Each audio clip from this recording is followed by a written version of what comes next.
अधिक मास है, पुरुषोत्तम मास है। पुरुषोत्तम मास की बड़ी महिमा है, 7 दिन तक हम वही सुनते रहेंगे पुरुषोत्तम मास में क्या क्या महिमाएं हैं। परंतु पुरुषोत्तम मास में स्नान की बड़ी महिमा है। तीर्थों में किए गए स्नान, समुद्रगामी नदियों में किया गया स्नान, इस सब का बड़ा महत्व है। और आज देखिए, आप सब लोग ऋषिकेश आए, एक बार तो आप सबने स्नान किया ही, दूसरी बार फिर स्नान हो गया है। सब नवे धोवे से लग रहे हैं जितने भी बैठे हैं। और आप सबका स्नान किसी देव नदी में, किसी टोंटी के जल में, किसी सरोवर, तालाब या कुएं के जल से नहीं हुआ है। स्वाति के जल ने आप सबको स्नान कराया है। सीधा देवलोक से ही जल आया और उसने आपको परम पवित्र किया है। ये अद्भुत संयोग है। आज सुबह से ही, अब मैं तो कह देता हूं इस बात को, कान पकड़ के क्षमा मांगते हुए बोल देता हूं, पर इंद्रेश को बुलाओगे तो इंद्र तो बरसेगा। इसको कोई अभिमान मत समझिएगा, इसको कृपा समझिएगा। हम अभी 2-4 महीने पहले भी ऋषिकेश में कथा थी, उस पार त्रिवेणी घाट पर, तब भी वर्षा हुई।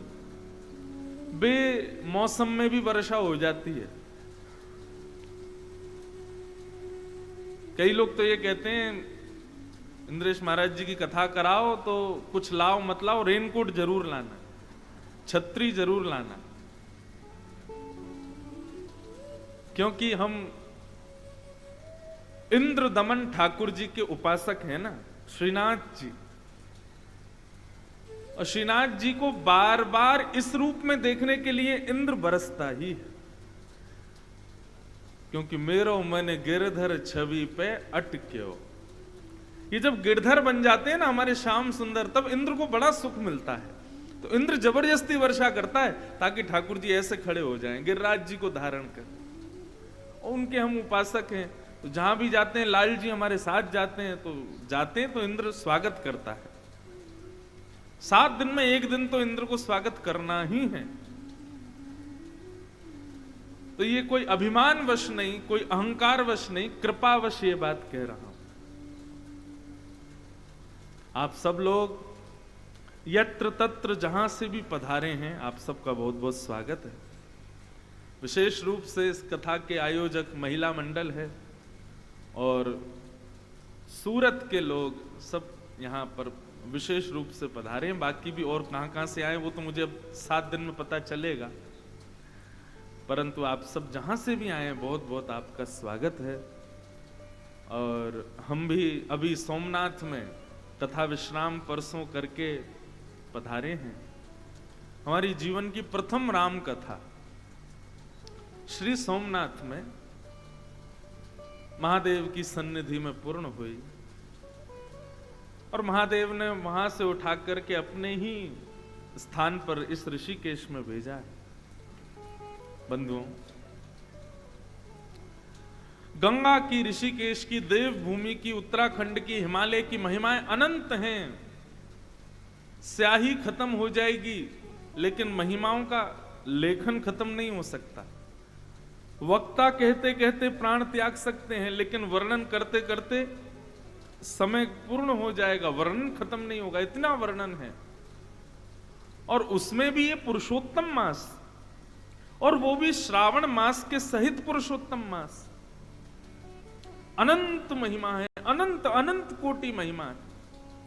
इसकी महिमा का वर्णन नहीं है। मेरा भी ये सौभाग्य है कि अपने कथा क्रम के जीवन काल में दूसरा पुरुषोत्तम मास ये मुझे प्राप्त हो रहा है कथा कहने के लिए। इससे पहले जब पुरुषोत्तम मास आया था तब गोवर्धन श्री गिरिराज जी की तलेटी में कथा हुई थी। अविस्मरणीय कथा है मेरे जीवन की, और निश्चित ही ये कथा भी अविस्मरणीय रहेगी। महादेव की भूमि, गंगा जी का कलकल नाद, और कलकल नाद गंगा जी का ही नहीं है, यहाँ तो ऊपर से भी मेघमालाओं का कलकल नाद हो रहा है। और इन सब के बीच में ये संयोग अद्भुत है। और जिस स्थान पर आप बैठे हो बंधुओं, ऋषिकेश की महिमा भी, अब देखो कहां तक महिमाओं पे महिमा है। ये जो गीता भवन है, और उस गीता भवन में भी ये जो वटवृक्ष स्थान है, मैंने आज तक केवल यहां के बारे में सुना ही था, प्रथम बार आया हूं आज दर्शन के लिए, इस स्थान का अनुभव करने के लिए। परम पूजनीय प्रातस्मरणीय, जिनकी कृपा प्रसाद से आज पूरा विश्व भागवत कथा, भगवत गीता, रामायण, मानस आदि जैसे ग्रंथों का अवलोकन कर पा रहा है, ऐसे श्री भगवत निष्ठ परम पूज्य श्री हनुमान प्रसाद पोद्दार जी, परम पूजनीय श्री भाई जी, श्री राधा बाबा, परम पूजनीय प्रातस्मरणीय श्री राम सुखदास जी महाराज, ये वो निधि स्वरूप हैं जिन्होंने अपने जीवन काल में प्रत्यक्ष श्रीमन नारायण का अवलोकन किया है, दर्शन किया है, जिन्होंने प्रत्यक्ष राधा कृष्ण की लीलामृतों का दर्शन किया है। ये सब वो नाम है, ये साधारण नाम नहीं है। और इन सब भगवतनिष्ठ भजनानंदियों ने इस भूमि को पवित्र किया है अपने भजन से, जहां पर आप बैठे हो। इसलिए बंधुओं, वैसे तो हम कथा सुनने के लिए यहां बैठे हैं, लेकिन फिर भी 7 दिनों में प्रयास कीजिएगा कोई मानसिक अपराध भी आपसे ना बने, कोई मानसिक हमसे भूल ना हो, इसका भी बहुत विचार कीजिएगा। पुरुषोत्तम मास भगवान श्री कृष्ण का अति प्रिय मास है। श्रीमन नारायण ही मानो पुरुषोत्तम मास में वायु, सूर्य का प्रकाश, रात्रि की चंद्रमा, सब कुछ जो कुछ भी है जिससे भी हम जीवित हैं, ये पंचभूत भी, पृथ्वी, जल, तेज, वायु, आकाश, सब कुछ नारायण में हो जाता है। अभी जो आप श्वास भी ले रहे हैं ना, उसमें भी श्रीमन नारायण ही आपके भीतर प्रवेश कर रहे हैं। इतना पवित्रतम ये मास है, अति प्रिय। साल भर में जितने भी श्रेष्ठ दिन होते हैं, चाहे जन्माष्टमी हो, चाहे राधाष्टमी हो, चाहे रामनवमी हो, हनुमान जयंती हो, नवरात्रि के दिन हो, कार्तिक मास हो, जितने भी साल भर के श्रेष्ठ दिनों में पुण्य प्राप्त होते हैं, वो सारे पुण्य पुरुषोत्तम मास के प्रति क्षण में प्राप्त होते हैं, हर सेकंड में। ऐसा है पुरुषोत्तम मास। हमसे भूल चूक में, जाने अनजाने में जो भी अपराध हमसे बन जाते हैं, पुरुषोत्तम मास के हर क्षण में भगवत दर्शन, भागवत दर्शन, तीर्थों का दर्शन, संत वैष्णवों का दर्शन उन समस्त पापों को नष्ट कर देता है। बहुत ध्यानपूर्वक सुनिएगा और सब लोग एक निष्ठ होकर के बैठिए, बिल्कुल एक एक शब्द सुनिए। जो भी अपराध हमसे बन जाते हैं, चाहे जाने में चाहे अनजाने में, ठाकुर जी हमको 4 वर्ष में एक बार पुरुषोत्तम मास में अवसर देते हैं कि उस भूल को ठीक कर लो। आपसे जो भी अपराध हुआ उससे निवृत्त होने का प्रयास कर लीजिए, मैं आपको अवसर दे रहा हूं। तो ये अवसर है, इसको गवाइएगा मत। आज हमारी बात मान के कथा पूर्ण होने के बाद में अपने अपने कक्ष में जाइएगा और एक कागज पेन लेके सारी लिस्ट बनाइएगा, हमने कितने अपराध हमसे हो चुके हैं जो हमको पता है, या फिर हम क्या क्या अपराध रोज ही करते हैं, कौन कौन से अवगुण हमारे भीतर विराजमान हैं, इन सब चीजों की लिस्ट बनाइएगा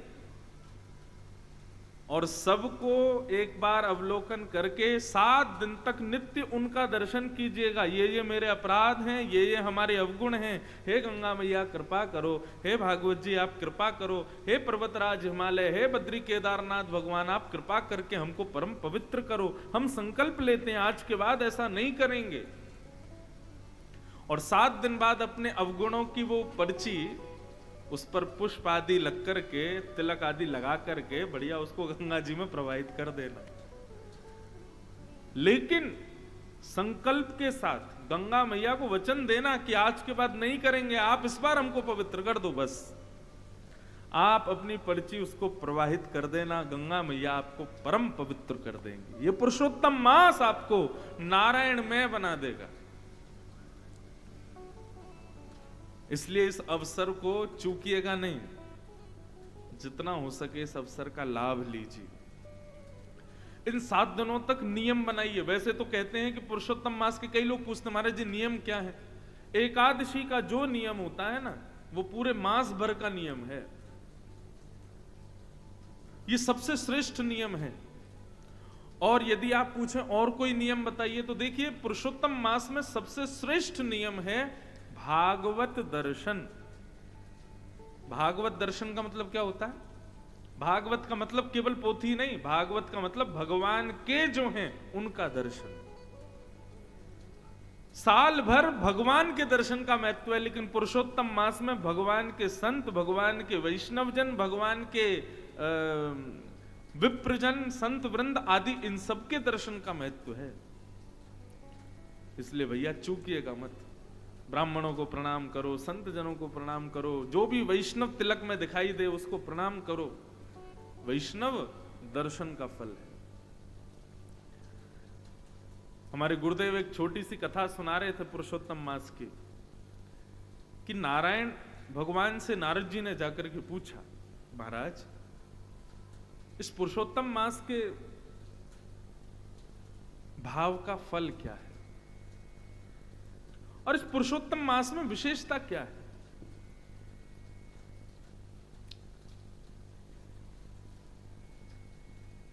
तब भगवान श्रीमन नारायण बोले, देखो अब हम तुमको बताएंगे तो तुमको शायद इतना समझ नहीं आए, तो एक प्रैक्टिकल करके बताते थे।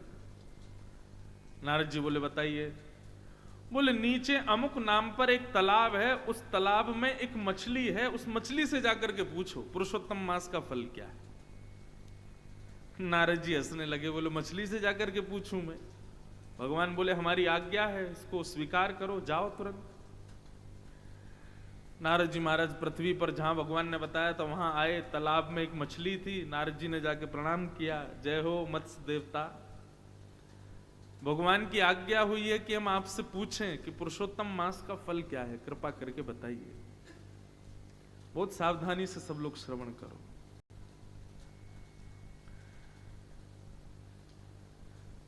मछली बोली, जय हो नारद जी, आपके दर्शन हो गए, हम तो कृतार्थ हो गए। एक काम कीजिए, सामने एक गौशाला है, वहां पर एक गाय बछड़े को जन्म दे रही है, आप उस बछड़े से जाकर के पूछिए। और ऐसा कहकर के मछली ने अपने प्राण त्याग दिए। नारद जी बोले ये क्या हुआ? भगवान ने तो आज्ञा दी थी कि ये बताएगी, लेकिन इसने तो प्राणी त्याग दिए। लेकिन कह के गई है कि उनसे पूछो, गैया बछड़े को जन्म दे रही है। नारद जी गए गौशाला में, जाके गैया को प्रणाम किया। बछड़े का जैसे ही जन्म हुआ, नारद जी ने प्रणाम किया, बोले भैया भगवत आज्ञा हुई है कि हम आपसे पूछें पुरुषोत्तम मास का फल क्या है। बछड़ा भी प्रसन्न हो गया, जय हो, मेरे कितने सौभाग्य कि जन्म लेते ही नारद जी के दर्शन हो रहे हैं। हे नारद जी, वो सामने वृक्ष है ना, उस वृक्ष पर एक सुख तोता, उसके बालक का जन्म हुआ है, आप जाकर के उस बालक से पूछिए। और ऐसा कहकर के उस वत्स ने भी प्राण त्याग दिए। नारद जी बोले ये हो क्या रहा है भैया, मैं जिससे पूछ रहा हूं वो प्राण त्याग देता है। नारद जी उस वृक्ष पर तोते के वत्स से बोले, भैया आपका अभी जन्म हुआ। वो तोता प्रसन्न हो गया नारद जी को देख करके, बोले जय हो, आपके दर्शन हो गए नारद जी। नारद जी बोले भैया पुरुषोत्तम मास के फल क्या है, पुरुषोत्तम मास की योग्यता क्या है, जरा बताइए। सुख पक्षी के उस छोटे से बालक ने कहा, जय हो नारद जी, आपके दर्शन हुए, मैं कृतार्थ हो गया।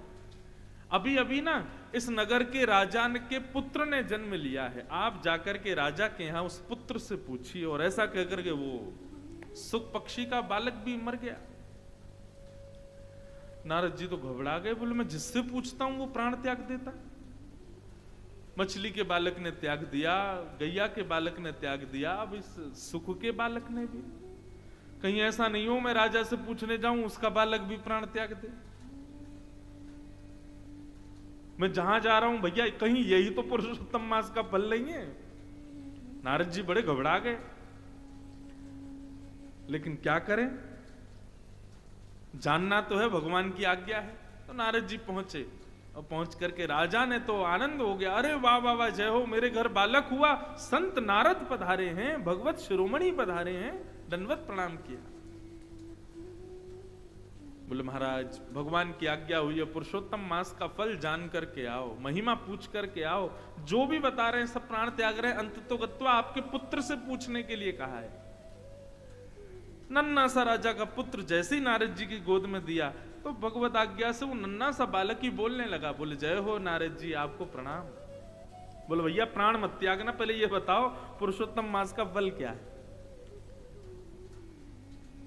वो बालक आनंदित हो गया और आनंदित होकर के बोला, नारद जी मैं अपने प्रारब्धों से एक मछली बना था, लेकिन पुरुषोत्तम मास में आपका दर्शन करके मैं उस योनि से मुक्त हो गया। अपने प्रारब्ध के कारण एक वत्स बन करके आया, बछड़ा बन के आया। पुरुषोत्तम मास में आपके दर्शन से मैं उस योनि से भी मुक्त हो गया। फिर मैं एक सुख पक्षी बन करके आया, आपके दर्शन से उससे भी मुक्त हो गया। और इन समस्त प्रारब्धों से मुक्त होकर के अब मैं मानव ही नहीं, एक राजा के घर में जन्म लेकर के आया हूं। केवल एक संत के दर्शन से ये फल प्राप्त होता है पुरुषोत्तम मास में। ये है भागवत दर्शन की महिमा।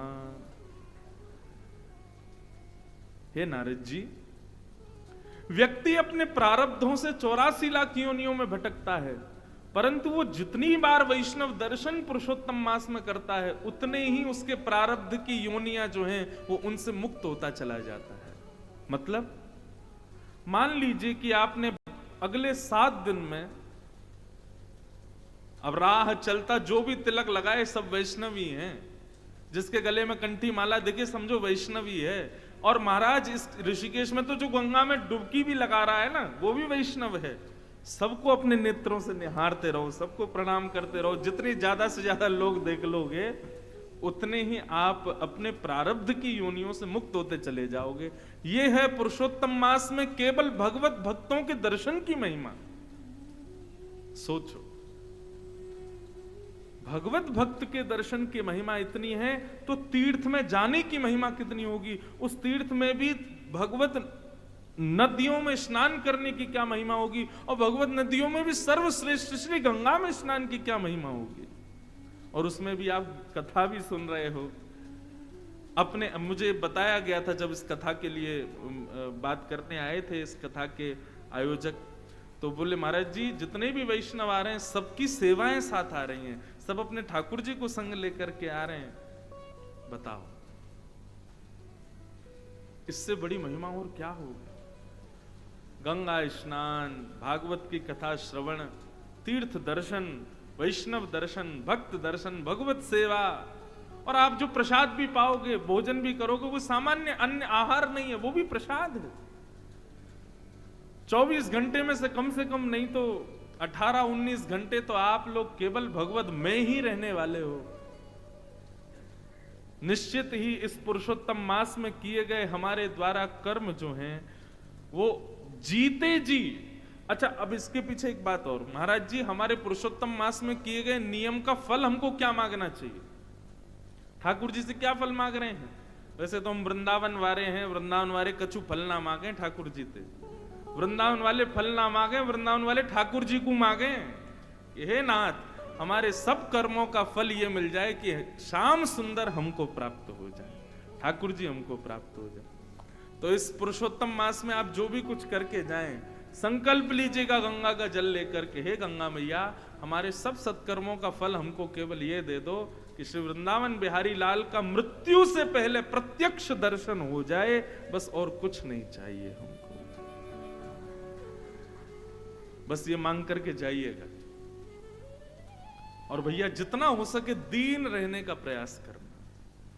ये अवसर है, 1 महीने की एक प्रकार से जैसे लोग बीमार हो जाते हैं, मोटे हो जाते हैं, कोलेस्ट्रॉल बढ़ जाता है, शुगर बढ़ जाता है, तो अपनी थेरेपी के लिए पंचकर्म वगैरह करवाने जाते हैं, दक्षिण भारत में जाते हैं, हिमालय पे जाते हैं। तो ऐसे ही हमारे पाप, काम, क्रोध, लोभ, ईर्ष्या, द्वेष, अभिनिवेश, अहंता, ममता, ये जो भी हमारे भीतर है ये सब रोग हमको लग गए हैं। तो ठाकुर जी ने 30 दिन के लिए पंचकर्मा कराने के लिए भेजा है। ये पुरुषोत्तम मास, अपने एक एक भाव को शुद्ध कर लीजिए, आनंदित हो जाइए।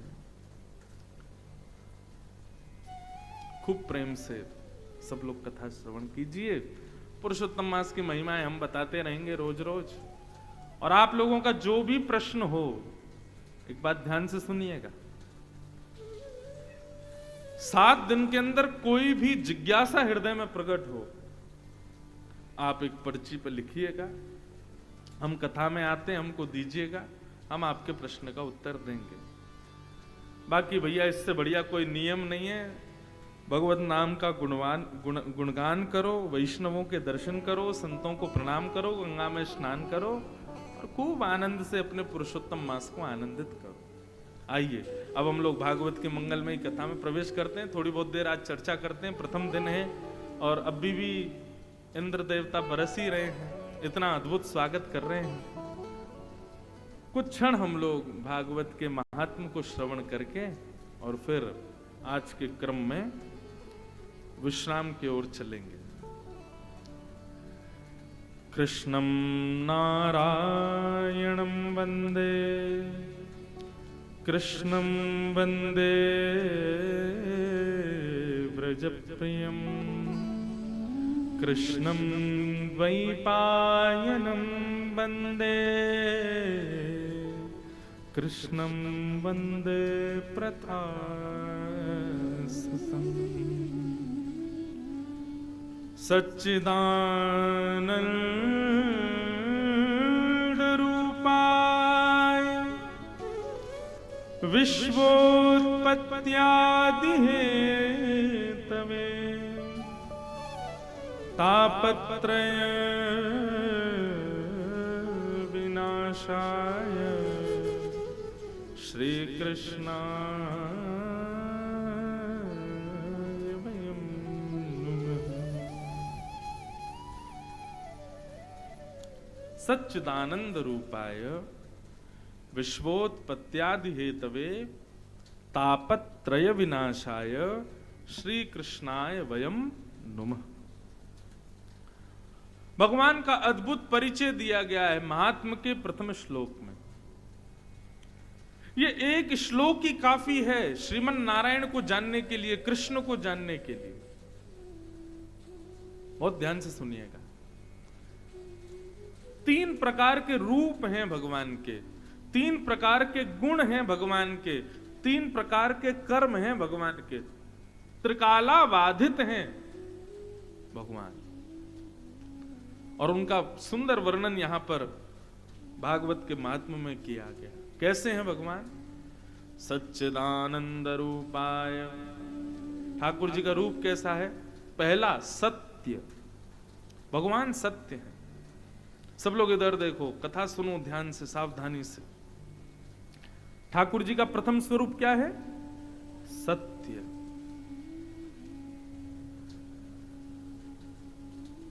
भगवान सत्य हैं, सब जानते हैं,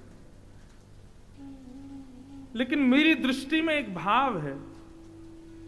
उनको सत्य इसलिए कहा जाता है क्योंकि उनके सामने जाने के बाद व्यक्ति के भीतर कितनी भी सत्यताएं छुपी हो, सब प्रकट हो जाती हैं। बहुत ध्यान से समझिएगा इस बात को। आप अपने अवगुणों को अपनी पत्नी से छुपा लोगे, पत्नी अपने भावों को पति से छुपा लेगी, बच्चे माता पिता से छुपा लेंगे, सबसे आप अपने भावों को छुपा लोगे। लेकिन ठाकुर जी के सन्मुख जाते ही कई लोग कान पकड़ते हैं। क्यों पकड़ते हैं? ए नाथ, आप तो सब जानते हो मेरे अंदर क्या क्या है, मैं कैसा हूं। ये पड़ोसी को देख करके मुझको कितनी जलन होती है, आपको सब पता है। किसी की उपलब्धि मुझसे देखी नहीं जा रही है, आप सब जानते हो नाथ। मैं एकादशी के दिन चुपके रोटी खा लेता हूं, आपको पता है नाथ। आप सब जानते हो नाथ, आपसे क्या छुपा है। हमारे भीतर जितने भी असत्य हैं जो हमने सबसे छुपाए हैं, ठाकुर जी के सामने सहज सब प्रकट हो जाते हैं, इसलिए वो सत्य हैं। व्यक्ति कितना भी बनावटी रूप धारण कर ले संसार को रिझाने के लिए, लेकिन ठाकुर जी के सामने जाकर के उस सब वास्तविकताएं उसको याद आ जाती हैं। मैं कितना क्रोधी हूं, मैं कितना कामी हूं, कितना लोभी हूं, कितना द्वेष मेरे भीतर बड़ा है, ये सब ठाकुर जी के सामने प्रकट हो जाता है, इसलिए वो सत्य हैं। क्यों? क्योंकि व्यक्ति के हृदय से सत्य को प्रकट करा देते। उनके जैसे सूर्य के प्रकाश आते ही अंधेरा रुकेगा नहीं। सूर्य के प्रकाश आते ही कितनी भी बहुमूल्य वस्तु हो, अंधेरे में जो दिख नहीं रही है वो प्रकट हो जाती है। ऐसे ठाकुर जी के सामने जाते व्यक्ति के सारे विकार, सारे असत्य प्रकट हो जाते हैं, इसलिए वो सत्य है। तो भगवान का पहला स्वरूप क्या है? सत्य। ठाकुर जी का दूसरा स्वरूप है चैतन्य। भगवान चैतन्य है। केवल जड़ में ही उनका दर्शन मत करो, केवल मूर्ति में ही वो है, ऐसा नहीं। हमारे वृंदावन में, मैं एक बात कथाओं में कहा करता हूं, हमारे वृंदावन में जिसको देखो राधे राधे राधे राधे, जय श्री राधे राधे राधे बोलते, बेचारे कन्हैया तो कोने में कहीं बैठे हैं। जय श्री कृष्ण हम बार कोई 2-4 लोग बोलते, नहीं तो वृंदावन में सब राधे राधे ही बोलते हैं। लेकिन आप मंदिर में जाकर के देखो, बिहारी जी चले जाओ, राधा वल्लभ जी चले जाओ, राधा रमन जी चले जाओ, कहीं भी चले जाओ, बैठे कौन है? श्याम सुंदर। और मुख से बोल क्या रहे हैं? जय जय श्री राधे। राधा रानी कहां है? सब जगह ठाकुर जी बैठे हैं। अब इसके अनेक भाव हैं। राधा रानी बैठी हैं, वो देखने के लिए बहुत समय चाहिए, सदगुरु की कृपा चाहिए तो किशोरी जी दिखें। लेकिन प्रत्यक्ष भाव से, यदि सामान्य भाव से वृंदावन में आप देखो तो केवल ठाकुर जी हैं। राधा रानी कहां है? वृंदावन की वायु राधा रानी है, वृंदावन के शब्द राधा रानी है, वृंदावन का कण-कण राधा रानी है, वृंदावन में प्रकाश राधा रानी, वृंदावन की निशा राधा रानी, वृंदावन में वृक्ष राधा रानी, पत्र राधा रानी, सब राधा रानी है। केवल जड़ भाव से राधा रानी नहीं है, चैतन्य भाव से वृंदावन में विचरण कर रही हैं, वो श्री राधा रानी सब जगह घूम रही है। तो भगवान का दूसरा स्वरूप चैतन्य, वो केवल जड़ पदार्थ में नहीं है, केवल मूर्ति में नहीं है। ठाकुर जी चैतन्य हैं, प्रत्यक्ष हैं। वो केवल जड़ में ही प्रकट होंगे ऐसा नहीं है, वो चैतन्य भी रहते हैं। इसका दूसरा अर्थ यह है भैया, चलते फिरते उठते बैठते हर मानव चैतन्य है, तो इसका मतलब उनके भीतर ठाकुर जी हैं। गीता में भगवान कहते हैं, ईश्वरः सर्वभूतानां हृदय सेर्जुन तिष्ठति। सबके भीतर भगवान बैठे। और इसका सबसे बड़ा कारण क्या है? व्यक्ति के अंदर भगवान है, इसका सबसे बड़ा उदाहरण क्या है? बहुत ध्यान से सुनिएगा। व्यक्ति को आप स्पर्श कर रहे हो, व्यक्ति के आप संग बैठे हो, व्यक्ति के आप संग खा रहे हो, कब तक? जब तक वो जीवित है। लेकिन जैसे ही उसके प्राण निकल जाते हैं, क्या आप उसके बगल में बैठोगे? क्या आप उसका स्पर्श करोगे? क्या आप उसको अपने पास बैठाओगे? क्या अपने घर में रखोगे? नहीं। प्राण निकलते ही, मैं इस पंक्ति को निश्चित अपनी हर कथा में गाता हूं। सूरदास जी कहते हैं, जा प्रियतम सो प्रीत घनेरी। प्राण निकल जाने के बाद सो देख डर जई। जा प्रियतम सो प्रीत घनेरी। जा प्रियतम सो प्रीत घनेरी। जा प्रियतम सो प्रीत घनेरी। जा प्रियतम सो प्रीत घनेरी। सो देख डर जई। सो देख डर जई। पत्नी को अपना पति बहुत प्रिय है, पति को अपनी पत्नी बहुत प्रिय है, बच्चों को अपने माता पिता बड़े प्रिय हैं, माता पिता को अपने बच्चे बड़े प्रिय हैं, भाई भाई को प्रिय है, बहन बहन को प्रिय है। सब एक दूसरे से प्रेम करते हैं, आसक्ति है सबकी। लेकिन जैसे ही हम जिससे प्रेम करते हैं वो अपने प्राण त्याग देता है। हम रोते जरूर हैं, हम बिलखते जरूर हैं, लेकिन उस समय कोई कह दे अच्छा भैया रो मत, एक काम करो इनको तुम अपने कमरे में ही रखो, है ना, वहीं रखो इनको, बढ़िया रोज सुबह श्रृंगार करना, अब खाएंगे तो है नहीं, रोज इनका भोग लगा देना, रखो इनको अपने घर के साथ ही, मत भेजो इनको शमशान घाट, अपने घर में ही रखो। रखोगे? नहीं रखोगे। भाई बंधु जो सब उससे प्रेम करते हैं, पंडित जी मुहूर्त कब है, कब ले जाना है इनको शमशान घाट? अरे भैया तुमसे बहुत प्रेम करता था, 2-4 दिन रख लो। अरे नहीं महाराज, रख नहीं सकते। क्यों? दुर्गंध आने लगेगी शरीर में से, अब इसके प्राण चले गए हैं, अब ये हमारे किसी काम का नहीं है। वो प्राण जो चले गए हैं वही चैतन्य भगवान है, जिसकी वजह से वो किसी का भाई था, जिसकी वजह से वो किसी का गुरु था, जिसकी वजह से वो किसी का पति था। वो व्यक्ति किसी का नहीं था, उसके भीतर बैठे चैतन्य सबके थे। वही चैतन्य भगवान का दूसरा रूप है। मन पंछी उड़ जाई है जा दिन, मन पंछी उड़ जाई है, मन पंछी उड़ जाई है जा दिन, मन पंछी उड़ जाई। सूरदास जी कहते हैं बिन गोपाल को नहीं अपनो, बिन गोपाल को नहीं अपनो, बिन गोपाल को नहीं अपनो, बिन गोपाल को नहीं अपनो, जासों की रहती रहे, जासों की रह रही है, मन पंछी उड़ जाए हैं जा दिन, मन पंछी उड़ जाए हैं, मन पंछी उड़ जाए हैं जा दिन, मन पंछी उड़ जाए। समझ में आई बात? भगवान का पहला स्वरूप कौन सा बताया था, और दूसरा चैतन्य कैसे हैं भगवान, समझ में आया? आगे चलें।